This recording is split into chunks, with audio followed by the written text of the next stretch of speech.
Alors, deuxième vidéo pour l'ICMATS. Dans la première, on a expliqué que les savants travaillaient avec science. Ils ne travaillent pas selon leur passion. Ils argumentent avec les preuves. La source première, c'est le Coran, et après, c'est les hadiths du prophète. Ça, c'est des hadiths sur le martyr autre que sur le champ de bataille. Par exemple, celui qui meurt en défendant ses biens est martyr. C'est rapporté par Bouraïda. Et on a vu que c'est aussi rapporté par Saïd ibn Zaïd, par Abdullah ibn Amr. Et on a plein d'autres compagnons qui rapportent qu'il n'y a pas qu'un seul type de martyr. Donc les savants rassemblent les preuves, et après ils font la conclusion. En islam, il y a plusieurs types de martyrs. Ton cheikh SOS Tarout, il ne travaille pas avec science, il ne suit que ses passions. Par exemple, ce hadith ne lui plaît pas.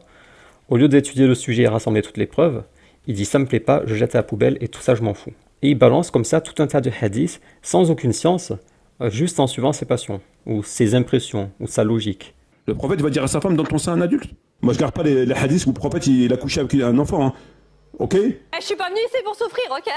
Là ça va trop loin, là ça va trop loin. Elle a rien demandé la petite, il a traumatisé là. Tu as traumatisé la petite quand même, il y a un préjudice moral là. C'est catastrophique. Catastrophique.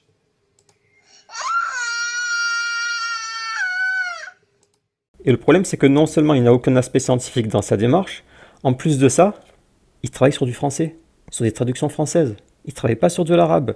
Et il y a régulièrement des problèmes de traduction. C'est-à-dire qu'il prend un ou deux hadiths traduits en français, parce que l'arabe il n'y arrive pas, il confond même des voyelles. Après 25 ans de pseudo-études, il confond des voyelles, ton chir. Donc il prend un ou deux hadiths en français, traduits en français, il les interprète de façon tordue, il ne regarde même pas les chaînes de transmission, c'est-à-dire qu'il travaille sans chaîne de transmission, sans arabe, sur quelques textes isolés et interprétés de façon tordue, pour ensuite se dire allez, poubelle. Sache Malik qu'on n'a jamais vu ça n'existe pas. Et il vient de publier cette vidéo, je me désavoue de 80% du Sahih al-Bukhari. Alors ça c'est ce que je t'ai dit, c'est que avec sa méthode, on peut rejeter la quasi-intégralité, pas seulement de Bukhari, parce qu'il dit je rejette 80% de Bukhari. C'est pas seulement Bukhari, c'est 80% de la Sunna, parce que les autres livres de hadith c'est la même chose. C'est-à-dire qu'il se désavoue de 80% de la Sunna. Et toi tu le suis, tu dis il faut l'appeler Sunan al-Bukhari. C'est tellement pas fiable qu'il faut l'appeler Sunan al-Bukhari. Et il faut se désavouer à 80%. Sauf que c'est pas seulement Bukhari, c'est pas seulement Muslim et tous les autres livres. C'est aussi les livres de tafsir, Malik. Il se désavoue de 80% des tafsirs. Parce que comme on l'a vu, je te prends des pages au hasard encore, sur quoi se basent les tafsirs? Bukhari, Muslim, Tirmidhi, tous les autres livres. On va relancer les dés parce que tu vas peut-être croire que je fais des montages. Page 245. Je vais à la page 245 et on va voir quelle est la preuve d'Ibn Kathir. Quels sont ses arguments? Et c'est pas que Ibn Kathir. Tous les exégètes s'appuient pour expliquer des versets du Coran sur Bukhari, Muslim et les autres livres. 245 on a dit. Donc là tu vois Bukhari, Muslim, c'est toujours comme ça. Là on a du Muslim. Et là 245. Bukhari, Muslim. Et pour les compagnons c'est la même chose. Ibn Abbas par exemple, dans une vidéo tu dis faut suivre Ibn Abbas. C'est dans Bukhari que les paroles de Ibn Abbas sont rapportées. C'est-à-dire que tu es en train de rejeter non seulement Bukhari, mais en plus les autres livres de hadith, mais en plus les tafasirs. C'est-à-dire que ton cheikh SOS Tarout, il reprochait à Timéra de vouloir jeter à la poubelle les tafasirs. Mais c'est exactement ce qu'il fait. Quand j'ai vu qu'il commençait à s'attaquer à Bukhari injustement, de suite moi j'étais intervenu, et on avait parlé sur Skype, et il m'a dit comment oses-tu dire que je dénigre Bukhari? Bukhari c'est mon livre de chevet. Tu n'aurais pas dû parler de cette façon. C'est vraiment injuste. Franchement, c'est choquant que tu dises Metmati dénigre les hadiths, alors que c'est mon livre de chevet.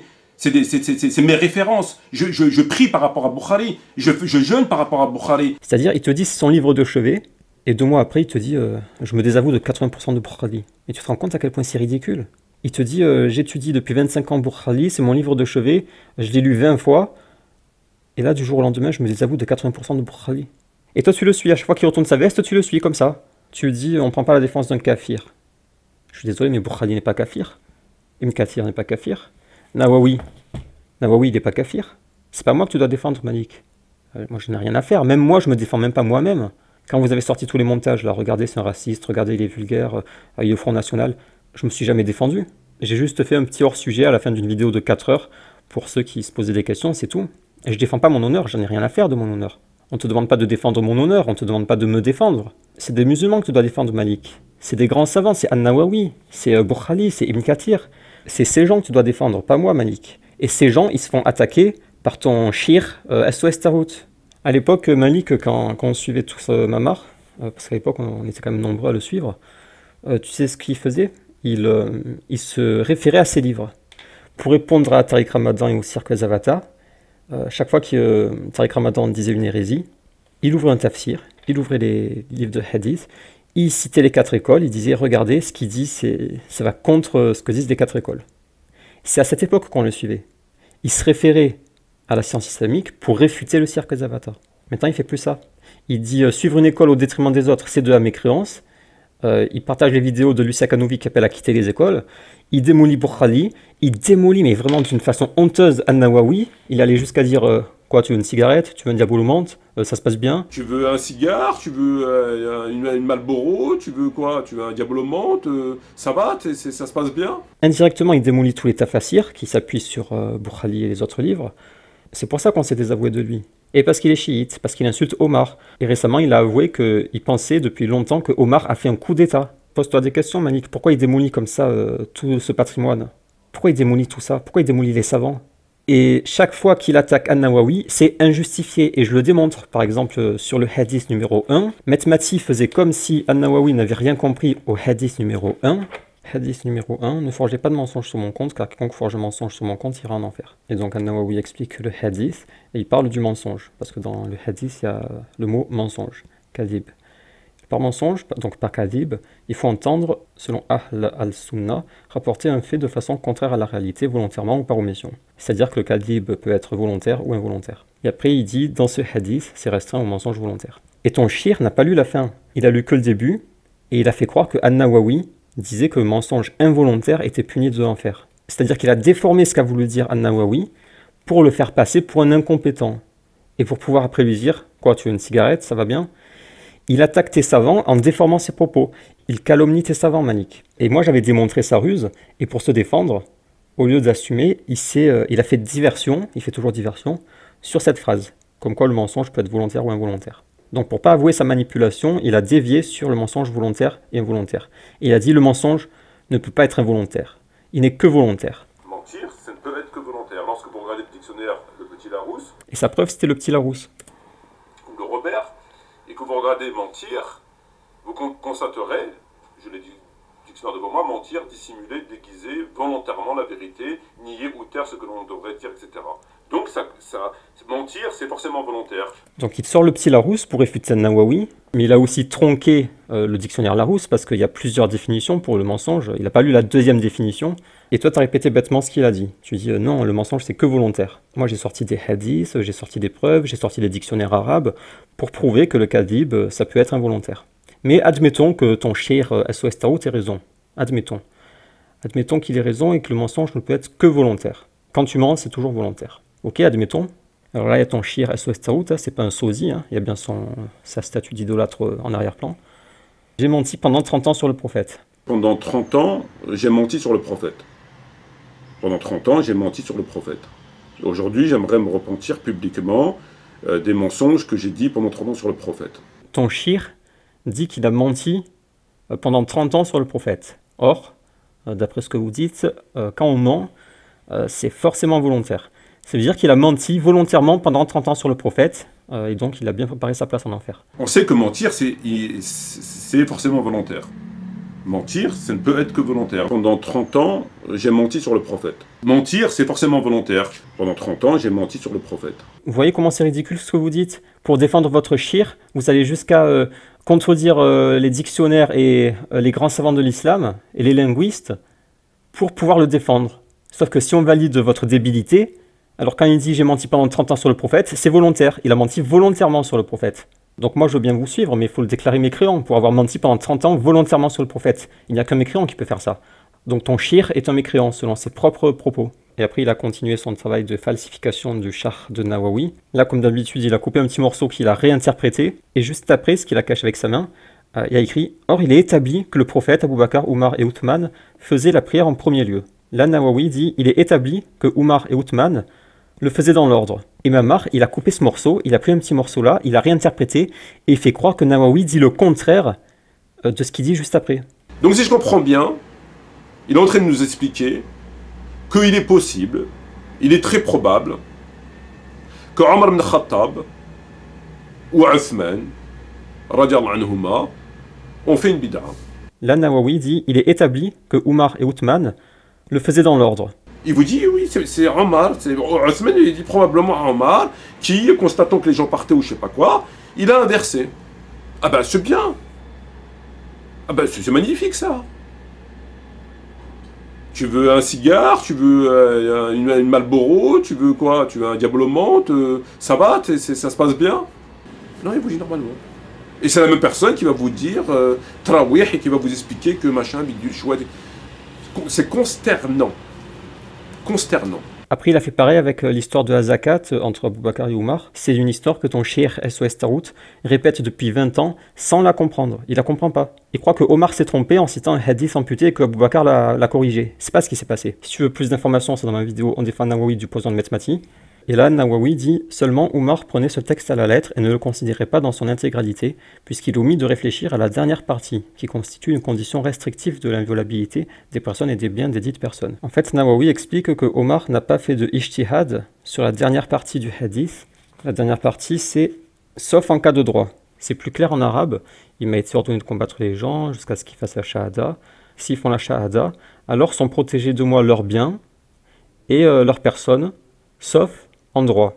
Leur personne est protégée sauf en droit, ça veut dire que s'ils tuent quelqu'un par exemple, le droit veut que leur personne n'est plus protégée. Ils peuvent être punis selon le talion. Sauf en droit, ça désigne une exception. Et Abu Bakr, il a fait un ijtihad sur cette exception à propos des biens. Et selon Abu Bakr, l'exception sur les biens, c'est la zakat. Les biens de ceux qui font la shahada sont protégés, sauf la zakat. Parce que la zakat est un droit. Il n'a pas dit à Omar, tu t'es trompé, tu as fait une erreur. Parce que ton shir SOS Tarout, il n'arrête pas de répéter depuis 20 ans que Omar s'est trompé. Il s'est pas trompé, Omar. C'est juste que Abu Bakr a fait un ijtihad sur cette partie-là, et son raisonnement a convaincu Omar. Et Omar n'a pas dit je me suis trompé, comme le prétend ton shir. Il dit lorsque j'ai vu que Allah a ouvert le cœur à Abu Bakr pour le combat, j'ai su qu'il était sur la vérité. Il n'a pas dit je me suis trompé, j'ai fait une erreur. Et donc ton shir SOS Tarout, qu'est-ce qu'il a fait? Au lieu d'expliquer comme je viens de faire, depuis 20 ans, il propage des shubuhat sur ce passage. Et là, il te prend le commentaire de Nawawi. Et comme d'habitude, il tronçonne. Il va tronçonner en plein milieu de phrase. Ici. Au lieu de dire puisqu'il omit de réfléchir à la dernière partie, il dit puisqu'il omit de réfléchir. Et il coupe là. Ton shir a coupé là. Et seulement Omar, que Dieu l'agrée, prenait ce texte à la lettre et ne le considérait pas dans son intégralité, puisqu'il a omis de réfléchir. Donc lorsque Omar ibn Khattab il s'est trompé sur la zakat, puisqu'il a omis de réfléchir, il a omis de réfléchir. Sachant que la traduction omis de réfléchir est maladroite. Comme c'est une traduction maladroite, il en a profité, ton shir, parce qu'il ne travaille pas sur l'arabe. Sur l'arabe, il n'y aurait pas tous ces problèmes sur l'arabe. Il utilise ce défaut de traduction, il tronçonne la phrase ici, il arrête là, puisqu'il omis de réfléchir, et toi, t'as tout gobé, t'as tout avalé. Ton shir peut te faire avaler n'importe quoi. Il te fait croire que Nawawi est un crétin fini, tu le crois. Comment il dit? Je ne comprends pas qu'est-ce qu'il entend par omis. Omettre de réfléchir. Il a omis de réfléchir. Bah, s'il omet de réfléchir, comme on dit, ça ne va pas le faire. Bah, le propre des gens, c'est qu'ils réfléchissent quand ils disent quelque chose, quoi. Et là, il nous dit il a omis de réfléchir. Il n'a pas réfléchi, il a omis. Donc, en fait, grosso modo, c'est pas de sa faute. Il a omis de réfléchir. C'est beau, c'est joli. Il a omis de réfléchir. Alors qu'en vérité, il n'en est rien. Il ne s'agit pas de ne pas prendre le texte dans son intégralité où il a omis. C'est qu'il a fait une erreur. Et toi, regarde ce que tu fais après. Lol, frère, t'as vu les conséquences de ton erreur? Je sais, frère, désolé, j'ai omis de réfléchir. Ah, t'as omis? Ben ça va, c'est pas grave. Ah là là, j'en peux plus. Ah. Donc là, tu te moques de An-Nawawi qui a dit puisqu'il omit de réfléchir. Sauf que c'est une phrase qui a été coupée et que ton shir n'a pas su expliquer.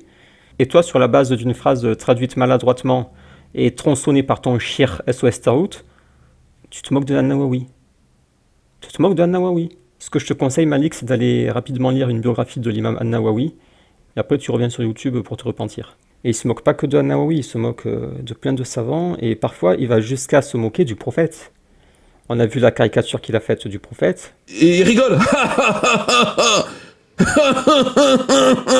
Ça, moi, j'imagine la scène, un gros barbu, avec de la bave qui coule sur le côté, il y avait une grosse barbe qui va dans tous les sens. Tu connais les annulatifs de l'islam, Malik? Tu connais le numéro 6? Et mécréant quiconque tourne en dérision en enseignement du prophète. Ton shir SOS Taout a fait pire que ça. Il s'est pas juste moqué d'un enseignement du prophète, il s'est moqué du prophète. Ah, de quoi parles-tu? Oui, c'est moi. Et celui qui meurt devant PSGOM, il est martyr aussi. MDR et mécréant quiconque tourne en dérision un enseignement du prophète. Ça, c'est un enseignement du prophète. De nombreux compagnons rapportent que le prophète a cité d'autres types de martyrs que celui qui meurt sur le champ de bataille. Lui, il le tourne en dérision. Il dit, et celui qui meurt devant PSGOM, il est martyr aussi. MDR, RRR. Et mécréant quiconque tourne en dérision un enseignement du prophète. C'est-à-dire que votre shir SOS Taout, il vous fait apostasier. Il vous fait apostasier. Et il vous dit qu'il est licite de demander le jugement du Taout. C'est-à-dire que non seulement il fait lui-même du shirk, il va chercher le jugement du Taout, mais en plus, il vous apprend, il vous met dans la tête que c'est licite, que c'est pas du shirk, c'est tout à fait normal. Si tu te fais insulter sur Internet, tu vas chercher le jugement du Taout. Et pour se défendre, il va dire ouais, mais c'est parce qu'il n'y a pas de tribunal islamique, donc je demande le tribunal du Taout. C'est faux. Il irait pas au tribunal islamique. S'il y avait un tribunal islamique, il irait pas. Il irait se réfugier chez les mécréants pour chercher le jugement du Taout. Tu sais pourquoi, Malik? Parce que devant un tribunal islamique, il se fait décapiter ton shir. Pour toutes les hérésies qu'il a dites, pour toutes les insultes sur les compagnons qu'il a proférées. Et s'il allait au tribunal islamique en disant bonjour, je suis en train d'attaquer tous les savants de la Sunna, je viens du Milian Nawawi, je m'humilie Albani, je démolis Boukhari, et il y a un petit raton qui m'a dénoncé sur un blog. Vous pouvez m'aider? Tu crois qu'il va se passer quoi, Malik? Ils vont le décapiter sur place, ton shir. Il fait croire qu'il demande le jugement du Taout parce qu'il n'a pas de jugement islamique, sauf qu'un jugement islamique le condamnerait à 100%.